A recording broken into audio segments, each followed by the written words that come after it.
What if I told you that your utility bill can be lawfully discharged without risking disconnection and without needing a private trust? In this video, I'm going to break down how to challenge and discharge utility bills the right way, what the law actually allows, and how to stay in honor while you keep your services on. This isn't about hacks or fraud. It's about using consumer law, commercial remedy, and administrative procedure the proper way. Now, before we dive into this video, remember to hit the like button. Remember to hit the subscribe button. Remember to turn on those post notifications so that you get an update every single time I post a video. All right. Number two, this is not legal advice. This is not financial advice. Do not employ these strategies if you're not willing to do the due diligence or willing to do the work so that you can fully understand what it is that you are doing. Okay. What I'm going to be talking about requires context. It's not something that you can just hear from a video and start applying right away. You want to be fully confident in the knowledge and information that you get. Okay. If this video doesn't bring you enough confidence, then just go do the due diligence and get more confident in the information. Watch as many videos as you need to. But we're going to break down the ultimate process that you should know so that you can be able to hold utility bills accountable. And we're going to be talking about those regulatory agencies. Now, stick all the way to the end so that you can be able to get that. All right, let's get into this video. Let's talk about the common myths about discharging utilities. Okay.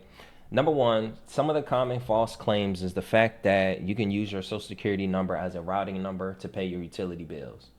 We had a video talking about this. It's actually doing really well right now. But in that video, I explained that you can't just, yes, that is a routing number or a account number attached to a estate or trust, but it's not a estate or trust used to pay for things, okay? It's only used to track debt, if that makes sense, to track assets, all right? So you couldn't use your social security number to pay your utility bill, okay? Sometimes it'll work, but it ends up getting reversed, okay? Number two, sending a fake money order or a coupon and essentially forcing them to accept it, okay? I know we talk about coupon remittance, and I think that that's probably one of the best ways to pay your utility bills is through the coupon remittance process. But we're going to talk about how you want to make sure that you get an acceptance or to your agreement before you can really monetize that. We're going to talk about that and how to do it properly, but you can't just send a coupon and when they don't accept it, you get upset. You know, you put you throw your hands in the air and you say, well, it didn't work, or they're still trying to collect on the debt, but you sent no notice of tender, no conditional. So we're going to talk about all of that. All right. And another misconception is the fact that utilities are free and that they can't charge you, okay? Now, the reality is that, you know, yes, utility bills are considered essential services that we should be getting for free, but it's not that simple, okay? You will have to really prove that to them as well because they're coming under the assumption that you know that they are using that. They are paying for utilities and you are paying them back for the utilities, okay? Which is not the case. Now, here's the truth. While there is a truth that utilities are being prepaid through government bonds or what's called municipal credit, you still must approach it lawfully and contractually, okay? Now, the question is, okay, well, for those of you guys who don't know, what is municipal credit? Not credit union, credit. Okay. So if you think about it, they use this municipal credit to, you know, pretty much be for a government entity to essentially be loaned money. So it's almost the same exact aspect. It's government credit, if that makes sense. Okay.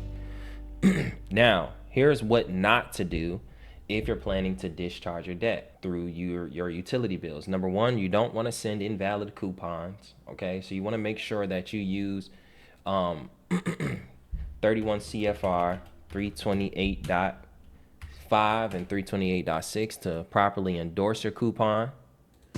You understand me? 31 CFR 328.6 to properly endorse your coupon. Okay, the instructions are laid out right here. Follow these instructions first. Understand these instructions first. Overstand these instructions first before you do it. Okay? If your idea is, okay, bet, let me go ahead and look at this template or look at this picture and let me just copy verbatim the picture, you're not ready to use a coupon. If you can come to 31 CFR, read it and understand it, and you do it exactly how 328.6 says, with the use of 328.5, then you have properly endorsed your coupon. Okay. Now that's just part of it. Okay. Endorsing your coupon is just part of it. Okay. A lot of people look at this and say, well, you know, I endorsed the coupon. Why won't they accept my tender? Okay. The next thing that we do incorrectly is we ignore their follow-up notices. So what happens is they send you a letter. Okay.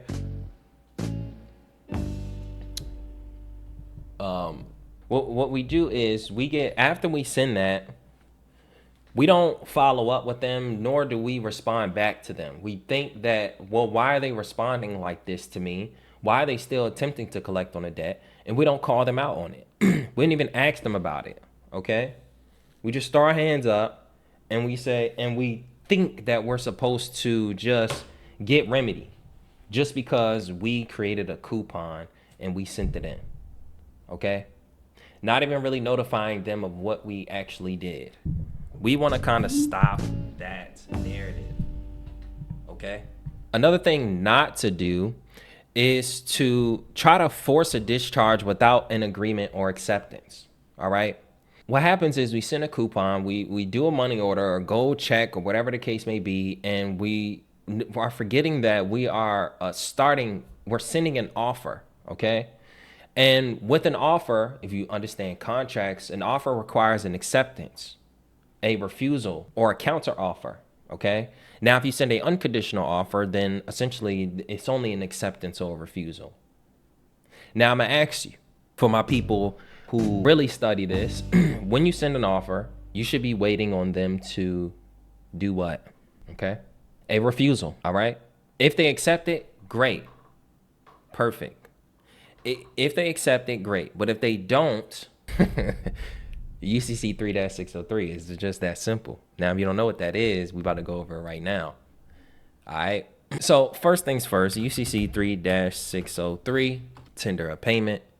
UCC 3-603 says, if a tender, well, first of all, if a tender of payment of an obligation to pay an instrument is made to a person entitled to enforce the instrument, the effect of the tender is governed by the principles of law applicable to tender of payment under a simple contract. So now, when you send a tender of payment, you have now created a simple contract. So now it falls under the guidelines of contract law. So then we dive into what B says. It says, if a tender of payment of an obligation to pay an instrument is made to a person entitled to enforce the instrument and the tender is refused, there's discharge. One may say, well, why do you consistently go over it? Well, this is the element of discharge right here. Well, how do I discharge that? I sent in the coupon and did this, that, and the third. Well, I want you to understand that when you send in a coupon or you send in any type of negotiable instrument and there is refusal, then there is discharge according to the Constitution, according to the UCC. So the question is not, did they discharge it? You should already know what happens when they refuse it. All right. So then we can also go to the UCC 3-305. Under the UCC 3-305, you have a right to challenge and defend against claims that you believe to not be enforceable. Okay. If you believe that there is no valid contract, and this will go hand in hand with, obviously, you will protect yourself using 15 USC 1692G, which is the validation of debt, which is the setup. Okay. So if you send in a tender of payment, these are the things that's going to essentially allow you to protect and fight against a refusal or denial. Okay. Because if they refuse it or deny it and they still attempt to collect on a debt, then you just go in with the validation of debt and you start to challenge the debt. Not only the debt, but you would challenge that very contract, specifically if we're talking about a utility bill. Okay. So you have a right to demand validation. And then also at the same time, 31 USC 5118 breaks down the obligations. Okay. and with the gold clauses and public debt obligation and all those things. Now, when it comes to utility bills, it's considered public debt. Okay, if it's public debt obligation, that means it's a domestic obligation issued or guaranteed by the United States government to repay money or interest. So when we say, okay, well, why do they send a bond with a coupon attached to it? A bond with a coupon attached to it is an interest payment that is paid to you or is used to credit the account. Okay. It's also, coupon is also a surplus of money. Okay. The bottom line is that utility bills are commercial services under contract. All right. And contracts can be conditioned, tendered, or disputed just like any other financial obligation. So that is the premise of debt discharge or challenging utility bills. Okay. Understand that utility bill is also a financial obligation. And we all know that a financial obligation from the bank is also a financial asset. Okay. It is a little bit trickier. You do have to go about it a little bit differently because it does affect like your power, your energy, and all of that. So you have to be strategic. You can't just do this and not expect that to happen. Okay. So we're going to go over how to lawfully challenge and discharge a utility bill. Okay. But not without telling you how to be able to avoid that disconnection. So let's just talk about how to lawfully challenge or discharge a utility bill. Okay. Number one, you want to send a conditional acceptance or a notice of tender. You understand me? You want to ask the utility bill for a full itemized accounting. You want to ask for a proof of contract with your wet ink signature. And you want to ask for proof that they paid for the electricity, water, or they advanced consideration. Okay. You also want to ask for the CUSIP or the billing bond reference. Because if it has a CUSIP, then that means that it was a security that they made money off of. And then also at the same time, challenging whether or not that they prepaid for those services. You know what I mean? The pipeline, the gas, the, natural energy and resources. If they paid for it, then technically they did loan it to you and you are paying them back for it. If they paid for it and if they can prove it. Okay. The question is, will you help us be sure we can get discharged month over month? Okay. If you want to discharge debt month over month, first you have to get an agreement with the company, which can take months before they decide, okay, this is how we're going to start accrediting your account. Okay. But it's a slippery slope because while you're doing this, they're going to do things adversely to you, like attempt to cut your lights off, like attempt to send you collection letters, these are the things that they're going to do that can harm you. Okay. And obviously your next argument when they do harm you is their harm. All right.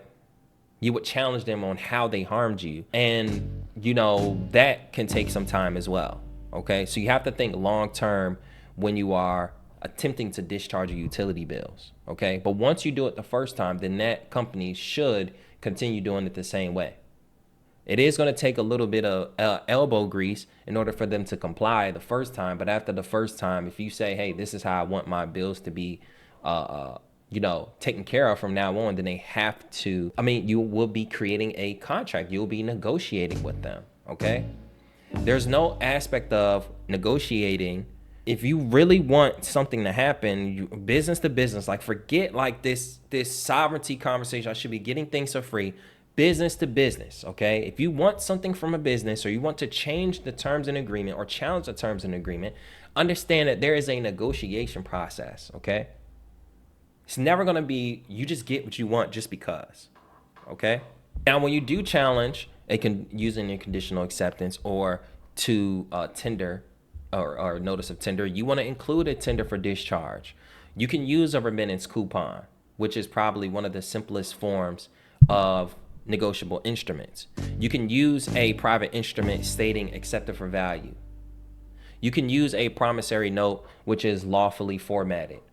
You can use a notarized letter of tender with those attached documentation. You can use that, right, to tender the bill. So let's just say if your conditional acceptance does go through and they can provide the proof, then you have already included your tender for discharge, which then leads them to what? Accept or refuse it. In their refusal, it doesn't matter the result, it's the same thing.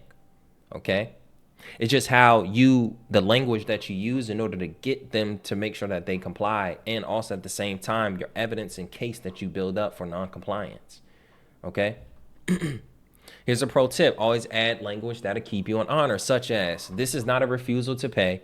I'm willing to settle any lawful obligation upon validation of claim and full accounting under GAAP. Now, this is important because when you use this language, now it's not saying that you will not pay it. Okay. And this is why written documentation is so important, because if you put this in your written documentation, and let's just say they do something adversely to you, and you have documentation that you have clearly and conspicuously put, hey, I'm not refusing to pay. I want to move in honor. I'm just here to settle it. If it's not, I want to make sure that it's validated before I continue. And validation their simple answer to validation is that you signed a contract where you agreed to pay. Or they're going to say you can't do that, but you can. Okay. And when you start to ask them, okay, bet, who actually, did you use your own money to fund these resources that's going into my home? Now it becomes a different conversation. Because if they didn't use their own money, then technically I should be paying the person that is giving the resources. But if the resources are supposed to be given to us, all right? Now, here's how to avoid disconnection while you challenge it. Number one, you want to keep the communication open, all right? What can happen is when you do this process, they may attempt to disconnect your service, but you have to be very strategic, very consistent in your communication. When you send a letter, you call and you notify them that you are investigating a bill discrepancy before you get that final notice of them disconnecting your service. Number two, you include a statement that you are not refusing to pay. Okay, that's things that they can't ignore. If they ignore it, then it's building up a case of willful noncompliance. And yes, they will do willful noncompliance, knowing that that's something that's against the law, but it doesn't matter if you don't challenge them on that. So if you are going to build a case, be ready to take them to court and challenge them for that. This is not legal advice. Be smart, okay? If you're not a person that's going to take them to court all the way, don't attempt to discharge your utility bill. Just pay it. Again, I'm not against you paying your utility bills, but if you're willing to go the distance, then this video is for you. If you're not going to go the distance, then there's no point in you doing this. You get what I'm saying? It's not something that you're going to just send in a coupon and it's going to work like that. So make sure if you're trying to really take it far, follow me all the way through and watch this all the way to the end. Also hit the like button. Okay? Everybody watches this. There's a lot of people that watch my video. We can get over 1,000, 2, maybe 3, maybe 4, 5,000 views. And I'm telling you, 10% of people like the video. So just hit the like button so I can continue to drop more game and talk more about this. All right? Not my Twitch people. I love y'all. Here's another thing you want to do. You want to make a partial payment, okay? Or some level of payment so that, number one, it keeps you from being in a non-payment status, okay? And it helps prove that you're not avoiding the debt. You're only seeking remedy. So paying your bill while you are challenging them is important. If you just stop paying your bills, then yes, they can easily argue that that was a breach of contract without you challenging the contract itself. Until you challenge the contract itself, whatever is in that contract that will be deemed as a breach of contract falls under the guidelines of a breach of contract. But if you're challenging the contract, then it's not a breach because you have a right to dispute your contract and it's probably listed in your contract. Okay? And then another thing you can do is file with the Public Utility Commission or the PUC. Let them know that you're in a billing dispute and ask them to open up a case or mediate before the service is shut off, okay? For those of you guys who don't know what the PUC is and how to get to it, we're going to pull it up. Utility Commission, okay? So each state has their own. I'm in Florida, but you can come and you can file a complaint on their website, okay? File a utility complaint, all right? I'm not saying that they're going to completely change everything, right? But it's going to put you in a position to be able to have some level of backing behind you, okay? And it's okay to pay your bill, okay? Some people in the chat are saying, hey, I just paid the damn thing. That's okay. It's nothing wrong with paying your bill, okay? Like, again, you don't want to put yourself in a position of where you your lights are being cut off, your family and all that for your own reasoning. Okay. If you're not willing to go the distance, then yes, just pay it. That's much easier than taking them through a whole process. Okay. It's two ways that you can make sure your bills are taken care of or discharged. Number one, you could learn the discharge process all the way through and communicate with the debt collectors and think long term, or you could just make some more money. Okay. I guarantee you, if you made more money than you needed, then $100, $200, $300, $400, $500 a month, you know what I mean, is not bad. Okay. The goal is always to make more money than your liabilities. Okay. And I know we fall on hard times, but this is specifically for those people who do fall on hard times and need to take action fast. Okay. It's not something you just do just for the fun of it. You know, be strategic. All right. But everybody write down that public utility commission for your reference. Okay. Now here's what happens if they try to shut off your utilities. If you tender the payment, even conditionally, right, you can argue the account is in legal limbo and no dishonor has occurred. All right. But this argument is typically going to happen when you get to court. This is going to happen with the PUC. Okay. This is not just it's not something that you're going to argue with the person that is dishonoring you. Okay.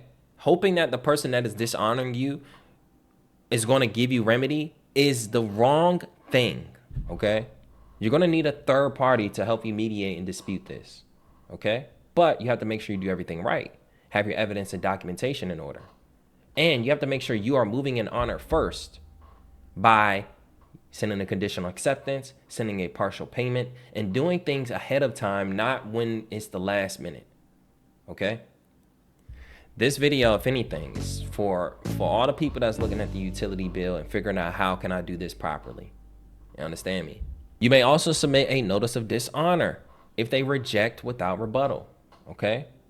But again, if they reject it and they don't give you a proper rebuttal, that is your follow-up. Okay. You follow up to their rejection. You don't just throw your hands up when they reject it and say, oh, it doesn't work. You send them a notice of dishonor. You notify them of the UCC. Okay. You bring clarity around what you are doing. Okay. If they can try to shut it off, this is when you make sure to file that complaint with the PUC. You can file a complaint to the FCC if we're talking about like cell phones and telecom, internet. And you can file a complaint if we're talking about debt collection. If they start to do debt collection style threats or something like that, you can file with the FTC and the CFPB. Now, remember, these are regulatory agencies that really just help you create a paper trail. They don't really do much on the surface. Okay. But you use this time to document harm. You use this time to document a breach of contract. You use this time to talk about the failure to validate. You use this time on how they potentially violated or deprived you of your rights using Title 42. Okay. Really, here's some things that's really going to strengthen your argument. Okay. The simple concept that utility bills are essential services, not luxury debts. Okay.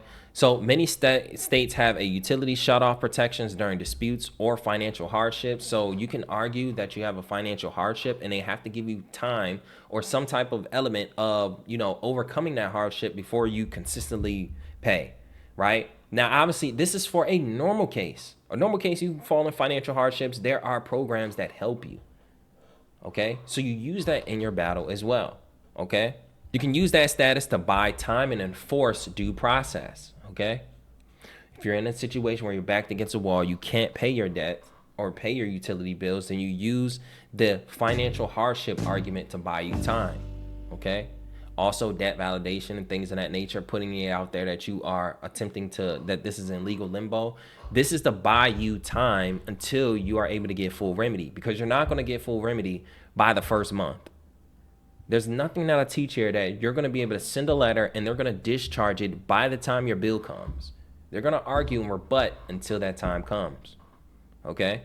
The legal angle is denying access to water, power, or heat without due process can create a constitutional or tort-based liability. Okay? That could be a violation of the Constitution. That could be a violation of your trust. All right? You'll be denying essential services to me. For what reason? Because I'm not following the way that you want me to pay. I'm not performing the way you want me to, not how I can. So that right there could be a conspiracy to my deprivation of rights under Title 42, okay? 1983, civil action for deprivation of rights, okay? It could be a conspiracy against your rights, okay? We can also talk about the restatement of second contracts, okay? And a restatement of second contracts is more talking about the aspect of moving in good faith, but also at the same time, these contracts, especially when we're talking about utility bills, falls under contract law. So unconscionable contract terms are unenforceable. You dig me? So you are challenging the contract, okay? When you are challenging utility bills, you can't really expect to challenge utility bills and make it about the payment. Because if you make it about the payment, they'll make it about the payment. Okay? You got to know the angle of how you can really fight that. Okay? Then you go to UCC 1-308, performance or acceptance under reservation of rights, which essentially reserves your rights.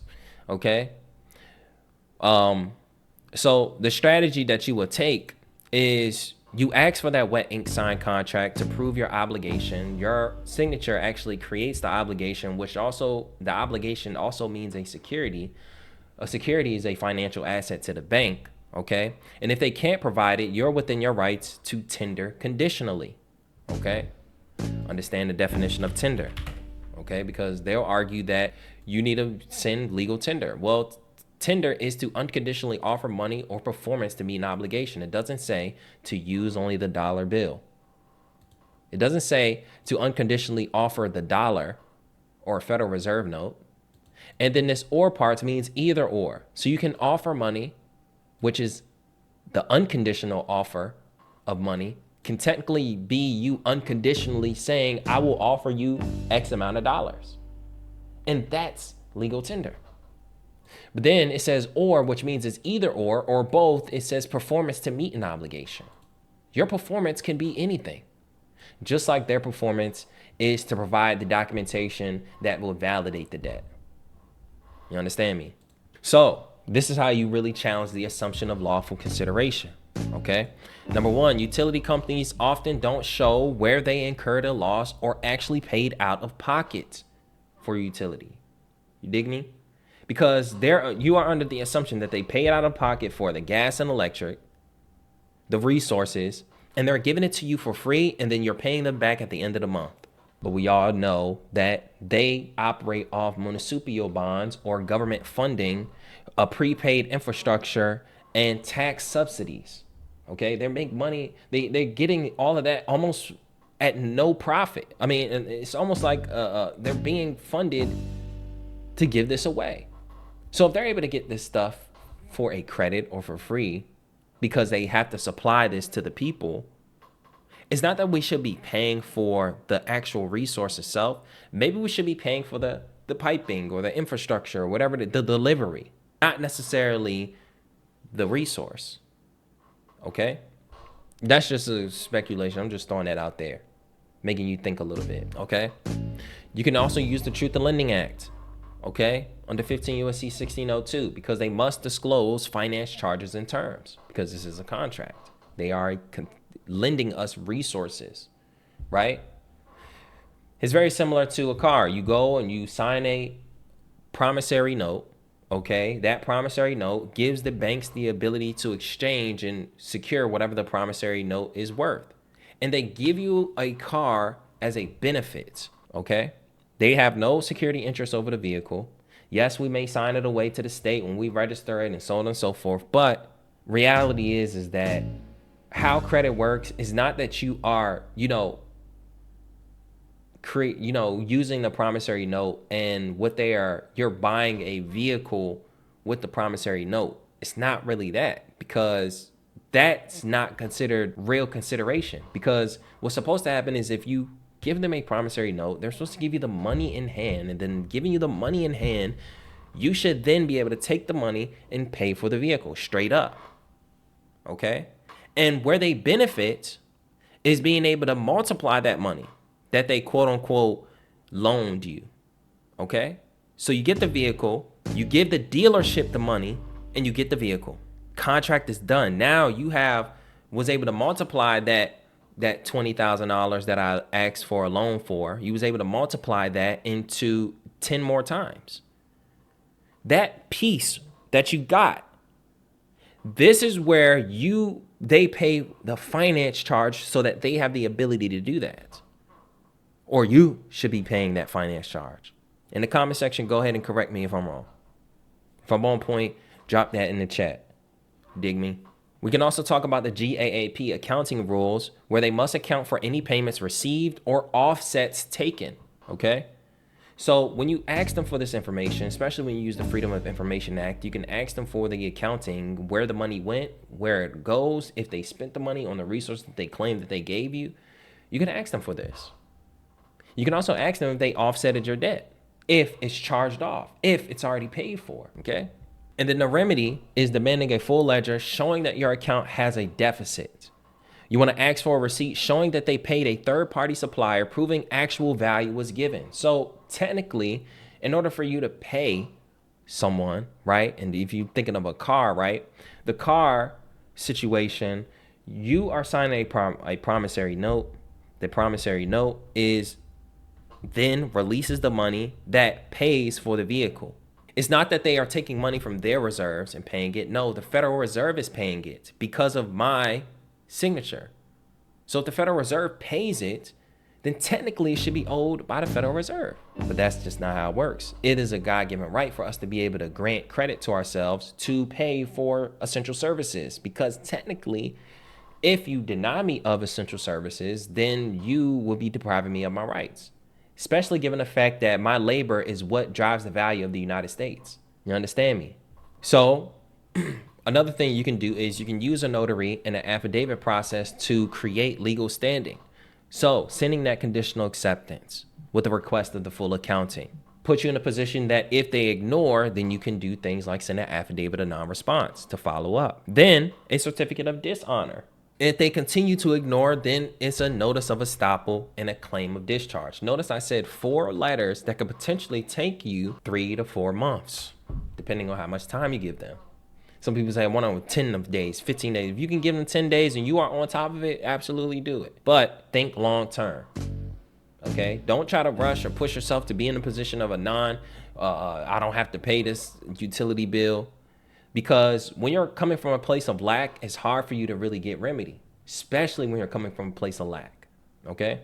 And again, for my people that watch the video, whether you're religious or not, I've learned recently that anytime you are having an ideal or thought from a place of lack is more likely coming from a darker place, whatever your darker place is, okay? You want to think with abundance. You're doing this because you are abundant, okay? If you're in a place of lack, it's probably not the best thing to do because you're going to get frustrated and you're going to be expecting things, okay?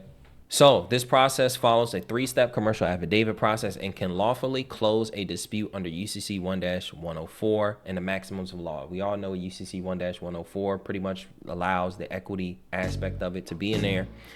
And a unrebutted affidavit stands in truth as commerce, which is why it's important for you to create these affidavits with your truths and asking them for the documentary evidence, because when they don't do it, you have a paper trail of their non-compliance. Okay? So if you're going to do this, you want to make sure, especially if they still try to shut off your utilities, you do this the right way. You want to make sure that you file those formal complaints to the PUC, the CFPB, the State Attorney General, the FTC, right? And you want to make sure you have your evidence, your copies of your conditional acceptance. You want to make sure you have all your communication, your affidavit trail, any threats, coercion, or refusal to validate, okay? It even says that you can file a temporary restraining order in local court and send a notice of harm and liability, breaking down how they have harmed you. This is all just to build up a case. This is not going to immediately discharge your debt. You understand me? You notice how when I'm talking about this, I'm not talking about sending in a one-trick thing that's going to literally start paying your bills automatically. I'm not talking about you sending in a Social Security routing number and paying your bill that way. I'm not talking about creating a fictional check All right. Now, there's some people who are able to do this and it works, but we're talking about for most people. I'm also not even talking about doing this through a trust. If you do it through a trust, it just enhances it even more, because now we're having a trust conversation, not a conversation with the debtor. But when you are challenging them and you are focused on their value and consideration, their value and consideration is the fact that they have paid for the utilities first and given it to you up front in advance, and you are paying on a monthly basis to pay for what they advanced you. Okay? But if they never did that, then how does that contract have true value and consideration? If you didn't clear and conspicuously disclose that the stuff was already being paid up front and it is my God-given right to get these essential services, it's not considered a luxury, then now we're having a different conversation. Because I'm focused on the contract. I'm not focused on, getting something for free. Because I know I didn't get anything for free. All right? Not once. When I signed that contract and put my signature on there, I created a financial obligation and a security. You dig what I'm saying? So it's important for you to understand not just how to create a coupon, not just, I'm gonna send this 1099A. I know what you've learned from the past, but right now, every process that I talk about on this channel, on this live stream, wherever you're at, always requires a process, a full process, not something that you're gonna just do one time and hope that it works. If you're still in a hope factor, you gotta learn more. You know what I'm saying? You get me? So now that we got this far, if you wanna learn more about this, I have the school community, okay? The school community is always being built out as we speak, constantly adding new things, connecting with the community. But more importantly, man, listen, people are able to message me directly on that platform, okay? So whether it's the fact that, hey, look, I just want to learn more about this and be a part of a community that literally has all the templates and resources, I'm gonna tap into the school community. But we can also talk about the aspect of people who are a part of the school community are able to market it as an affiliate. So if you like the community and you want to share it, you can share with other people and get 40% commission residual. Okay? It's 27 bucks a month right now, less than $1 a day. If you tap into the Fund Yourself community, you're going to be at that price point for a lifetime. But what I'm doing for you guys is, if you do tap in, you're able to get in for free for the first 7 days. Okay? For free for the first 7 days. You dig me? The Fund Yourself Academy. All right? You're going to learn how to prepare your own credit. You're going to learn about consumer law. You're going to learn the Complete Debt Guide is included in there. So every time I update the Complete Debt Guide, you guys will get access. I told you guys that the Complete Debt Guide, if you didn't grab it at that 47 bucks a month price point, I told you guys that it would eventually go up. Okay? And not that it's gone up, but now it's more on the monthly. Because only serious people should be able to get this information. I have people that will pay this amount of money and still not take the information serious. So I said, let me go ahead and create a community that, number one, has it. I can update it. And if need be, I can have a private session to help those people and answer those questions. As you can see, we already have 742 members. Tap in, be a part of the community. It's 27 bucks a month now, but at the end of the month, it will go up to 47 bucks a month. All right, tap in. Another thing, tap into my social media at BizNick. Also tap into my Twitch at biz_nick. And if you want to work with me one-on-one, the link will be down in the description so that you can work with me one-on-one, specifically about fixing your credit and getting funding. All right. If it's about debt discharge, tap into the school community I just showed you. But if you want to work with me one-on-one, that link will be at the top of the description where you can book to apply. Only serious candidates only. And drop a comment if you've ever tried challenging a utility bill, or if you had your service threatened. I'll show you how to fight back lawfully. Just hit the like button, hit the subscribe button, tap in, watch my videos all the way through. I love you guys. If you've gotten this far, go ahead and comment the word discharge, and I'll see you in the next one.